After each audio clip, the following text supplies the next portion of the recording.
दोस्तों, मेरा नाम है अंकित यादव और आप देखना शुरू कर चुके हैं Ankit Yadav institution.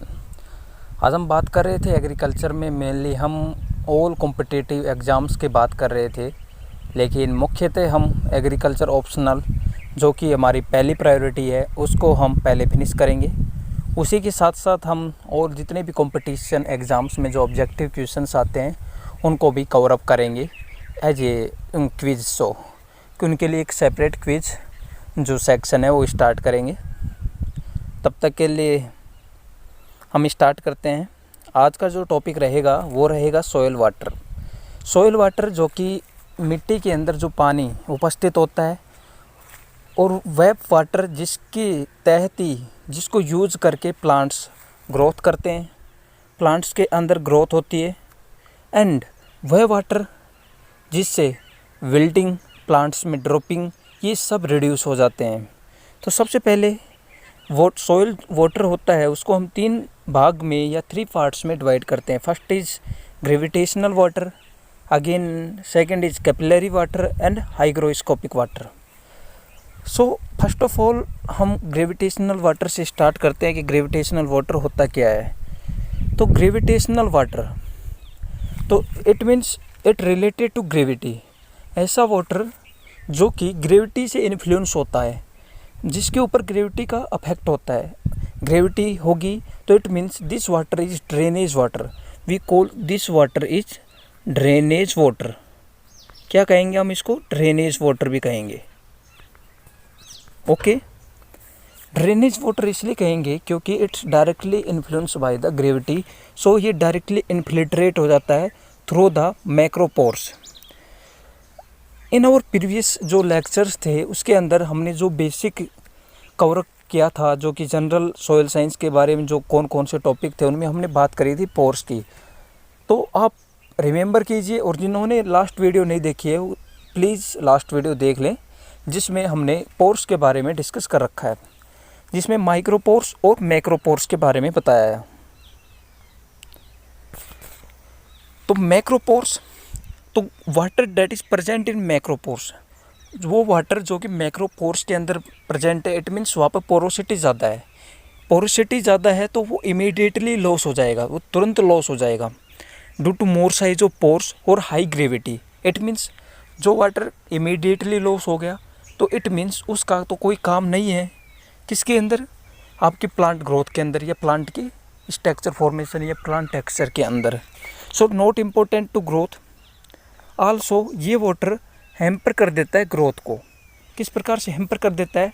This water is present in macropores, और macropores is mainly for air, इनके अंदर एयर होती है। इफ़ वहाँ पर जाकर जब वाटर चला जाएगा तो जो एरेशन प्लांट्स की ग्रोथ को, प्लांट्स के रूट को चाहिए, तो एरेशन तो कम हो जाएगा। इसकी वजह से ये हैम्पर कर देता है प्लांट ग्रोथ को। It is also not available to the plant. Available किस प्रकार से नहीं होगा? It is not available to the plant. How? Because it is immediately loss. Okay, next hygroscopic water. Hygroscopic water present in vapour form, वह water जो कि vapour form के अंदर प्रेजेंट है, and tightly absorbed on soil particle. जो soil particle, mainly यहाँ पर जो सॉइल पार्टिकल की हम बात करेंगे वो पार्टिकल कौन से होंगे? Colloid particles. ये उनके ऊपर टाइटली अटैच है। If something is tightly attach on some particles तो वो भी अवेलेबल है नहीं, इसलिए कुछ ही माइक्रोब्स इसको यूज कर पाते हैं। हम हिंदी में बात करें तो कुछ ही माइक्रोब्स इसको यूज कर पाते हैं। दूसरा, मोस्टली नॉन लिक्विड होता है। It is mostly non liquid, it means इसका जो टेंशन होता है, टेंशन क्या होता है? देखो, सरफेस टेंशन कोई भी चीज़ है, जैसे सरफेस है उसके ऊपर आप फोर्स लगाएं तो वो किस ताकत से उसको पकड़े हुए है, वो सरफेस टेंशन है। इट मीन्स इसकी 31 से 1000 एटमॉस्फेयर इसकी सरफेस टेंशन है।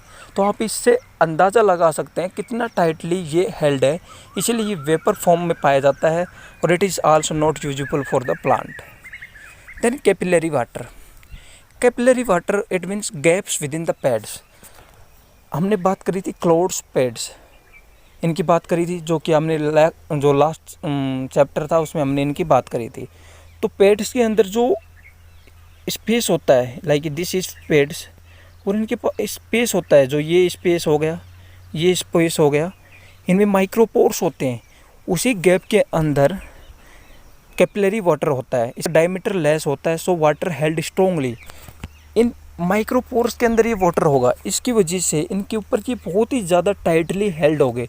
सो gravity is not working on that, यहाँ पर ग्रेविटी का कोई वर्क नहीं होता है। लिक्विड स्टेट में होगा नैरो कैपिलरी के अंदर। नैरो कैपिलरी किसकी? Narrow capillary is of micropores, so it's available to plants. और जब हम किसी, जैसे सॉइल है, सॉइल को आप बारिश के बाद आप देखना उसको उठाकर, तो वो थोड़ी वेट गिल्ली गिल्ली सी दिखती है। वो वेटनेस, वो गिल्लापन किसकी वजह से होता है? वो कैपिलरी वाटर की वजह से होता है। फैक्टर अफेक्टिंग सॉइल वाटर, सबसे पहले ग्रेविटेशनल वाटर की बात करेंगे कि स्ट्रक्चर और टेक्सचर किस प्रकार से इसको अफेक्ट करते हैं। नाउ ये टेक्सचर और स्ट्रक्चर देखें तो अब यदि स्ट्रक्चर क्रम्बी लाइक है, इट मीन्स वहाँ पर पोरोसिटी ज़्यादा है। स्ट्रक्चर की जो इसका डीपली जो लेक्चर आएगा वो उसको हम कवर अप करेंगे, तो उसमें क्रम्बी, ब्लॉकी, प्लेटी ये स्ट्रक्चर्स होते हैं। तो जैसे क्रम्बी के अंदर बहुत ज़्यादा स्पेस होता है, तो इसकी वजह से वो पोरोसिटी इंक्रीज हो जाती है। Porosity is increase then movement of water is fast. वैसे ही वो इमीडिएटली लॉस हो रहा था, अब पोरोसिटी और ज़्यादा इंक्रीज हो गई, वो तो तुरंत लॉस हो जाएगा। देन कैपिलरी वाटर, इससे टेक्सचर से स्ट्रक्चर और सरफेस टेंशन तीनों ही इसको अफेक्ट करते हैं। सरफेस टेंशन इसमें मेनली 0.3 से 31 एटमॉस्फेयर तक होता है।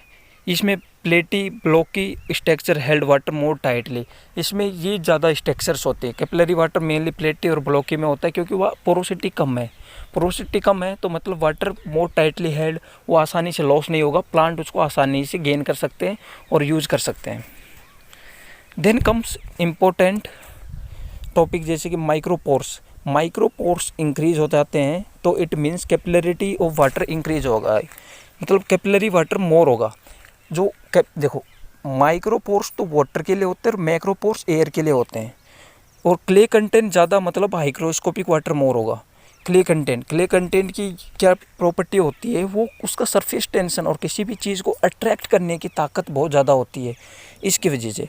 दूसरी बात करेंगे ऑर्गेनिक मैटर, जैसे कि आप सॉइल है, आप सॉइल के अंदर ऑर्गेनिक मैटर मिलाएंगे तो वो उस समय नेचुरल पेड्स फॉर्मेशन में आएगी।